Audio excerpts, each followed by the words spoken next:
কাল রাতে বাইক লাভার ব্যাচেলারের যে ভিডিওটা দেখতে চাই, আমি একটা ভিডিও বানাইছিলাম, ওইখানে বাইক লাভার ব্যাচেলার নিজে আইসা কমেন্ট করে ওনার ভিডিও লিঙ্কটা দিছে।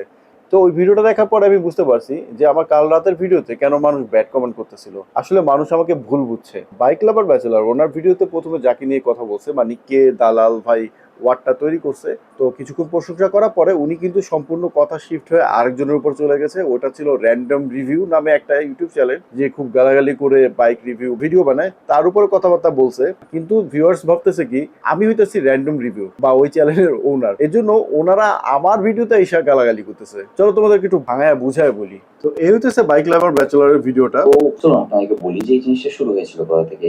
এন্ড তারপরে যখন সে পুরো লাইনটা একবারে বললো দালাল ভাই, তখন আমি বুঝতে পারলাম আচ্ছা তাহলে সে কি বলার চেষ্টা করতেছিল। ওয়েল, আমি ওই টাইমে জিনিসটা অনেক এনজয় করেছি।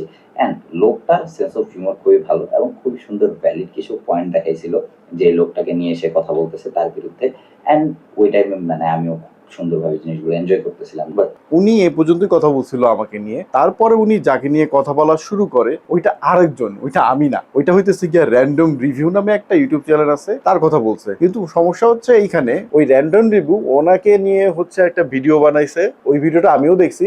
ওইখানে আসলে খুব খারাপ ভাষা ইউজ করছে, যেটা আমি আমার ভিডিওতে করি না। আমার ভিডিওতে আমি অল টাইম চেষ্টা করি একটা ভ্যালিড পয়েন্ট দিয়ে কথা বলার, যেন মানুষ আমাকে বকাবকি না করতে পারে ভাই তুই আন্তাজি কথা বলছিস। আর যেটা বাইক লাভার ব্যাচেলার নিজেও উনি বলতেছিল যে উনি ভ্যালিড পয়েন্ট দিয়ে ওনার পয়েন্ট গুলো দেখাইছে। তো এখন বড় প্রবলেম হইতেছে, সবাই মনে করতেছে ওই র্যান্ডম রিভিউ হচ্ছে আমি, আমার ভিডিওতে এসে গালাগালি বকাবকি করতেছে। আরে ভাই এটা আমি না, আমি হচ্ছি Ahmad is here, okay, not random review. ভালো করে শুনে রাখো প্লিজ, বকাবকি করো না। অনলি এই ভিডিওটা তোমাদের জন্যই বানাইছি, যেন তোমরা বুঝতে পারো কোনটা কে।